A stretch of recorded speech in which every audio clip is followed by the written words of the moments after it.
Somewhere between the handshake and the jar lid, your body is quietly giving you a forecast. Not your horoscope, not your vibe, an actual measurable signal.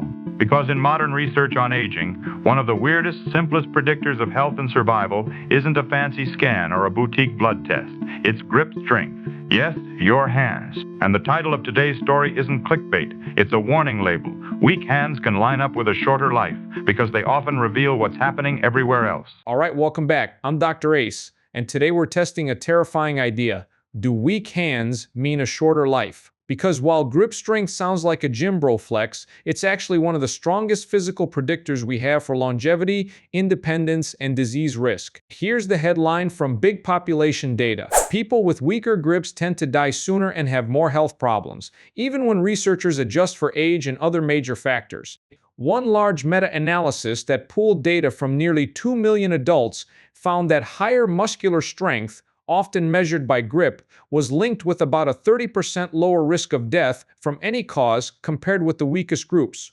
And no, this doesn't mean your hand muscles are magically controlling your lifespan. It means your grip is acting like a simple vital sign for your overall strength, nerves, mobility, and biological aging. So let's break down why this works, what it predicts, and how to build grip strength safely, even if you're older, even if you worry about falls, arthritis, or carpal tunnel syndrome. In earlier eras, strength was obvious.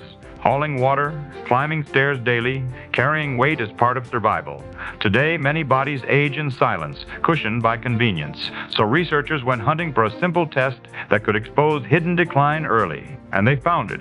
A small device, a squeeze, a number, a handshake quantified. The shock was not that it measured hand power, but that it echoed heart risk, disability, and mortality like a drumbeat. Let's get specific, because the numbers are the hook. A landmark international study published in The Lancet followed about 140,000 adults across 17 countries.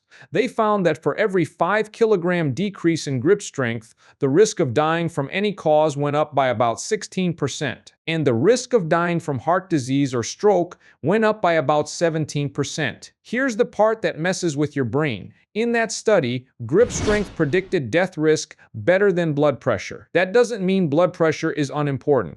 It means grip strength is capturing a bigger total body picture: muscle quality, frailty, nerve function, activity level, recovery capacity.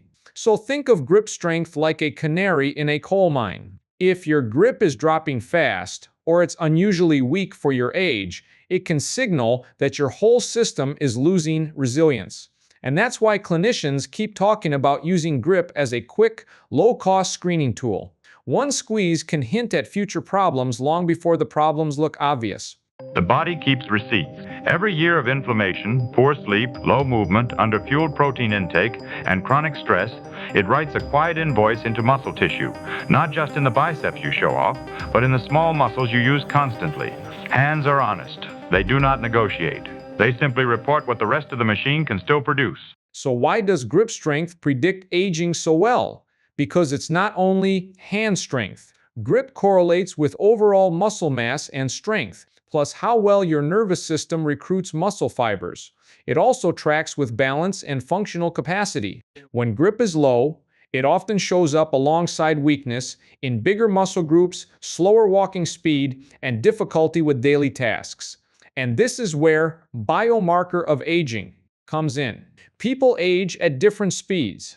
Two people can both be 60, but one is biologically more worn than the other. Studies have linked lower grip strength with accelerated biological aging signals, including markers at the DNA level in some research.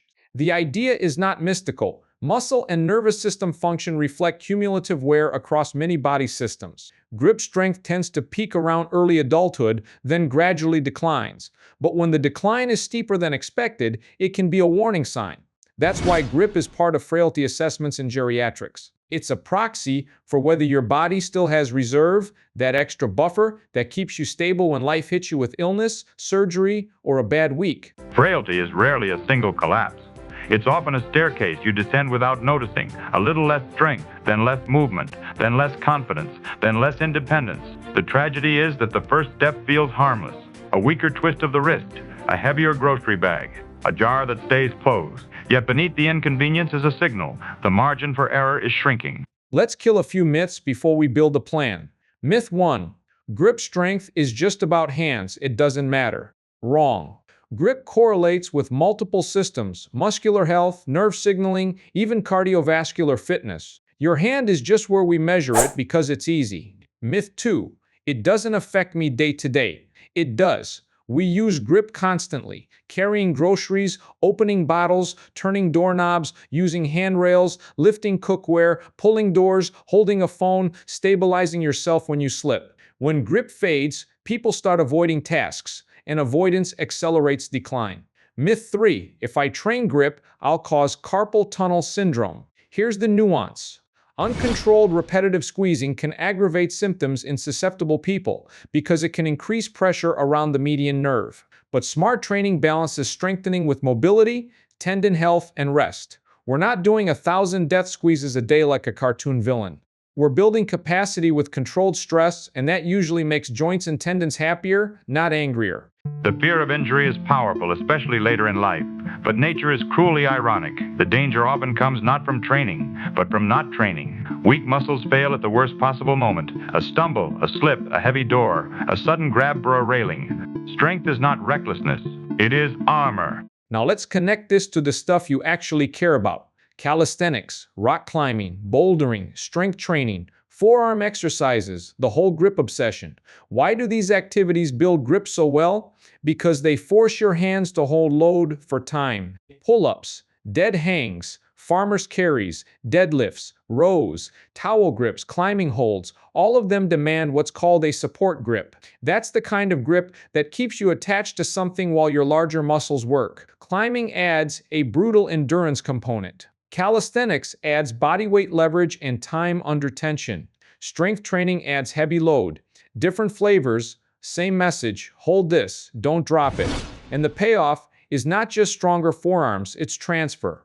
The same grip endurance that lets a climber stay on the wall helps you carry groceries, hold a suitcase, steady yourself on stairs, open stubborn lids, and maintain independence. Also, yes, people love bringing up extreme examples like Eddie Hall, because elite strength athletes are basically walking experiments in grip development. But you don't need Eddie Hall hands. You need life hands. Picture two futures. In one, the hands remain reliable tools, strong enough to carry, steady enough to brace, confident enough to act. In the other, the hands become negotiators, always asking permission. Is this too heavy? Will this hurt? What if I drop it? The science is not worshiping strength for vanity.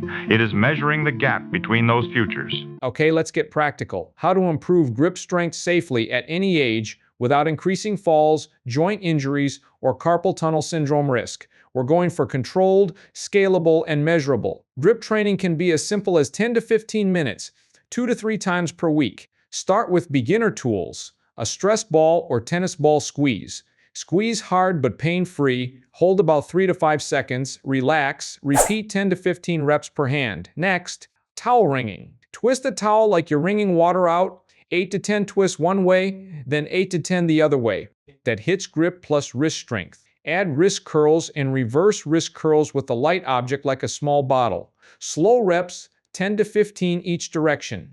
Then balance all that squeezing with finger extension. Use a rubber band around your fingertips and open your hand against resistance, 10 to 15 reps. This balance matters because it protects the wrist and elbow. You're training a system, not just crushing. The most effective training is rarely dramatic. It is repetitive, patient, almost boring, until it isn't. Until one day the jar opens without a fight. The bag feels lighter. The railing feels optional. Now, for the athlete methods, scaled for normal humans, including older adults. Farmer's carry is a masterpiece. Hold something moderately heavy in each hand and walk. If walking feels unstable, stand and hold for time, like 20 seconds. Repeat 2 to 3 rounds. This builds grip, posture, core stability, and confidence. Dead hangs are incredible for grip endurance, but you must do them safely. Start with feet supported, toes on the ground, or a stool under you. Hang for 5 to 10 seconds, rest, repeat. Over weeks, build toward 20 to 30 seconds. This mimics climbing in a safe way and strengthens the support grip. If you like gadgets, a hand gripper tool can work, but choose light resistance, focus on slow controlled squeezes, 8 to 12 reps. No snapping open. Keep wrist neutral. Most important rule: discomfort in muscles is fine, sharp joint pain is not. If you feel tingling, numbness, or nerve-type pain, reduce volume, add nerve glides and stretching, and don't brute force it. The goal is strength that protects you, not strength that inflames you.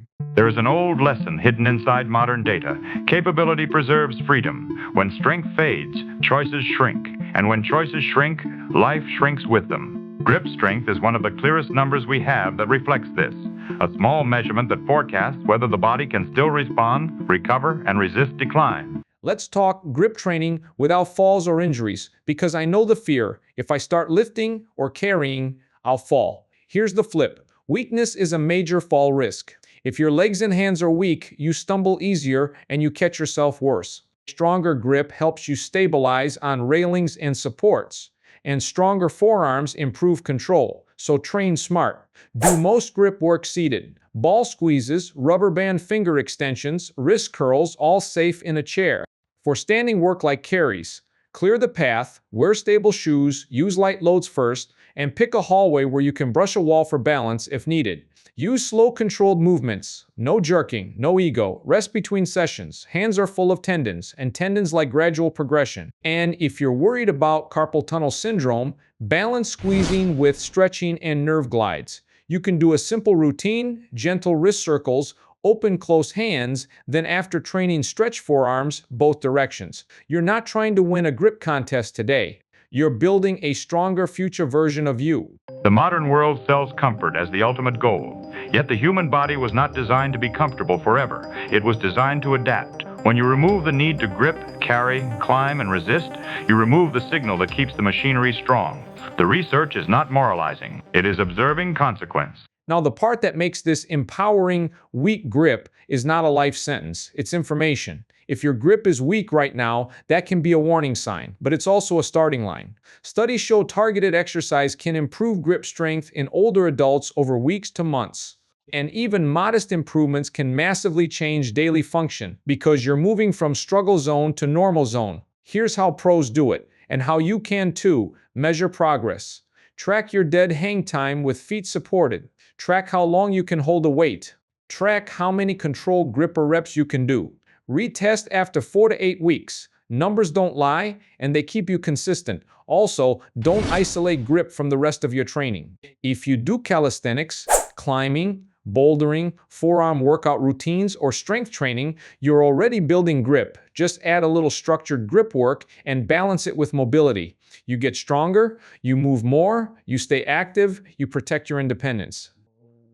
That's longevity in real life. So the message lands where it began. Weak hands can align with a shorter life, not because the hand is cursed, but because the hand is honest. Grip strength is a small window into how well you are aging, how much reserve you still have, and how safely you can keep living on your own terms. The best ending is not fear, it is action. A few minutes, a few times a week. A quiet rebellion against decline.